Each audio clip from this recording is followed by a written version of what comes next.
అధ్యక్ష, రెండవది ఏదైతే గౌరవ శాసనసభ్యులు కూడా 2014, 2019లో ఈ యొక్క పన్నులు పురోగతి ఉన్నాయి. 2019, 2024లో ఈ పన్నులు ఆగిన మాట వాస్తవమా అని ఆయన కూడా అడగడం జరిగింది అధ్యక్ష. వాస్తవం అధ్యక్ష, ఎందుకంటే 2018లో ఎందుకంటే ఆ రోజు తెలుగుదేశం ప్రభుత్వం ప్రాధాన్యతలో చింతలపూడిని ముందుకు తీసుకెళ్తూ ఉంటే ఆ రోజు వైఎస్ఆర్సీపీ పార్టీ ప్రతిపక్షంలో ఉండి ఆ రోజు తన అనసూయల చేత ఆ రోజు చింతలపూడి ఎత్తిపోతల మీద, పట్టిసీమ మీద, పురుషోత్తపట్నం మీద కూడా ఎన్జీటీకి కేసులేసి ఈ పథకాలు పూర్తవుతే తెలుగుదేశం ప్రభుత్వానికి మంచి పేరు వస్తుందని ఆ రోజు నిలుపుదల చేసేటువంటి విధంగా ఆ రోజు వైఎస్ఆర్సీపీ పనిచేసినటువంటి పరిస్థితి అధ్యక్ష. ఆ రకంగా ఏదైతే ఆ 2018లో ఎన్జీటీ వేసినటువంటి కేసు ఫలితంగా 2021 డిసెంబర్ వైఎస్ఆర్సీపీ ప్రభుత్వం అధికారంలో ఉన్నప్పుడు ఎన్జీటీ ఏదైతే 73 కోట్ల రూపాయలు పెనాల్టీ విధించడంతో పాటు ఏదైతే 3 నెలల్లో పర్యావరణ అనుమతులు తీసుకోమని ఆ రోజు మరి ఎన్జీటీ తీర్పునివ్వడం జరిగింది అధ్యక్ష. దురదృష్టం, ఆ రోజు ఉన్నటువంటి వైఎస్ఆర్సీపీ ప్రభుత్వం 3 నెలల్లో ఏదైతే పర్యావరణ అనుమతి తీసుకోమని చెప్పినా కూడా మరి వాళ్ళు మిగిలినటువంటి 3 సంవత్సరాల్లో కూడా ఆ పని చేయనటువంటి పరిస్థితుల్లో ఆ పనులన్నీ కూడా నిలిచిపోయినటువంటి పరిస్థితి వాస్తవం అధ్యక్ష. అందుచేతే ఈరోజు ఈ ప్రభుత్వం ఎన్డీఏ ప్రభుత్వం అధికారంలోకి వచ్చింది. ఖచ్చితంగా ఈ ప్రభుత్వం ఏదైతే చింతలపూడి పథకానికి అత్యంత ప్రాధాన్యత ఇచ్చేటువంటి పరిస్థితి, ఏదైతే ఈ చింతలపూడికి ఉన్నటువంటి అవరోధాలు ఏవైతే ఉన్నాయో వీటన్నిటినీ కూడా మరి పరిష్కరించుకుని, ఎందుకంటే మేము కూడా అధికారంలోకి వచ్చి 5 నెలల్లోనే ఈ చింతలపూడి మీద గౌరవ ముఖ్యమంత్రి చంద్రబాబు నాయుడు 6 సార్లు ఆయన పర్సనల్గా రివ్యూ చేయడం జరిగింది అధ్యక్ష. మేము కూడా 7-8 సార్లు మేము కూడా రివ్యూస్ ఆ కలెక్టర్స్ తోటి ఎవరైతే ల్యాండ్ ఎక్వేషన్ ఏదైతే ప్రాబ్లం ఉందో వాళ్ళందరితో కూడా రివ్యూ చేసి మరి చంద్రబాబు నాయుడు గారు కూడా చాలా క్లియర్గా మొన్న రివ్యూలో కూడా చెప్పడం జరిగింది. ఏదైతే ప్రాధాన్యత ఎత్తిపోతల్లో చింతలపూడి ప్రాధాన్యత ఉంది కాబట్టి దీనికి కూడా ఒక ఫస్ట్ ఫేజ్, సెకండ్ ఫేజ్గా ఒక 2500 కోట్ల రూపాయలతోటి ఫస్ట్ ఫేజ్లో మనం దానికి నిధులు కేటాయించి ఒక 3 లక్షల ఎకరాలకి సాగునీరు అదేవిధంగా త్రాగునీరు అందించేటువంటి విధంగా దీనికి ముందుకు తీసుకెళ్ళమని చెప్పేసి కూడా మరి చంద్రబాబు నాయుడు గారు కూడా ఆదేశాలు ఇవ్వడం జరిగింది అధ్యక్ష.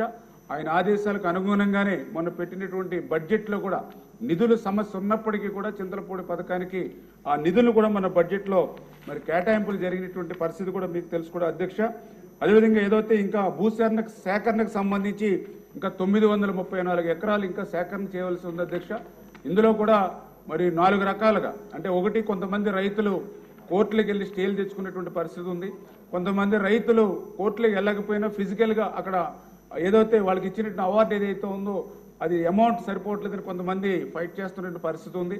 కొంతమందికి అథారిటీకి కూడా మన డబ్బులు చెల్లించినటువంటి పరిస్థితి ఉంది. ఇది ఏదైతే కేటగిరీల వైడ్గా డైవైడ్ చేసి ఆ సంబంధితమైనటువంటి అధికారులకి ఆ భూసేకరణ పనులు కూడా ఒక 3 నెలల్లో పూర్తి చేయాలనేటువంటి ఒక టార్గెట్ కూడా పెట్టుకుని ఖచ్చితంగా ఈ యొక్క ఏదైతే చింతలపూడి ఎత్తిపోతల పథకం ఏదైతే ఉందో ఈ ఆర్థిక సంవత్సరంలోనే పునఃప్రారంభించి నెక్స్ట్ ఇయర్కి కొంతమేరైనా నీరు ఇచ్చి ఒక 2 ఇయర్స్లో ఈ చింతలపూడి ఎత్తిపోతల పథకాన్ని పూర్తి చేయాలనేటువంటి కృతనిశ్చయంతో ఈ ప్రభుత్వం గత 5 నెలల నుంచి కూడా పనిచేస్తూ ఉన్నటువంటి పరిస్థితిని కూడా మీ దృష్టికి తీసుకొస్తూ ఉన్నాను అధ్యక్ష.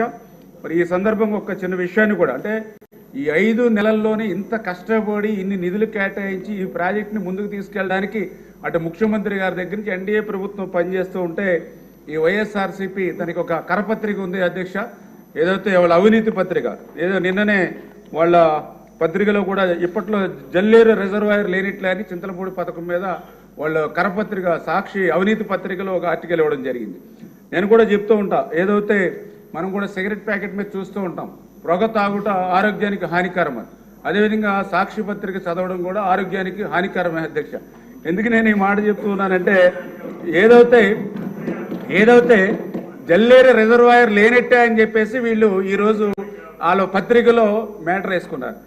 కానీ గతం నేను చూస్తే ఏదైతే వాళ్ళ ప్రభుత్వంలోనే, అంటే 2023లో వాళ్ళ ప్రభుత్వం అధికారంలో ఉండగానే మరి ఏదైతే ఆ రోజు మరి పర్టికులర్గా ఏదైతే మన విజయవాడలో జరిగినటువంటి మీటింగ్స్లో కూడా వాళ్ళే ఒక ఎక్స్పర్ట్ కమిటీ, అంటే స్టేట్ ఎక్స్పర్ట్ అప్రైజల్ కమిటీ అని 2023 డిసెంబర్ 4-5 తారీఖుల్లో జరిగితే ఆ అప్రైజల్ కమిటీకి ఒక నివేదిక ఇచ్చారు అధ్యక్ష. వాళ్ళు ఇచ్చినటువంటి నివేదికలో చాలా క్లియర్గా submit affidavit for stating that no earthen dams and no reservoirs are proposed to be constructed in the project.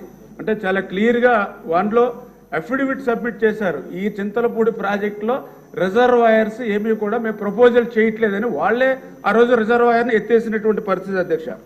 దాని తర్వాత మళ్ళీ వాళ్ళు గవర్నమెంట్కి కూడా ఒక లెటర్ కూడా రాశారు అధ్యక్ష. మళ్ళీ డిసెంబర్ 2023లో చాలా క్లియర్గా అందులో కూడా మెన్షన్ చేశారు అధ్యక్ష.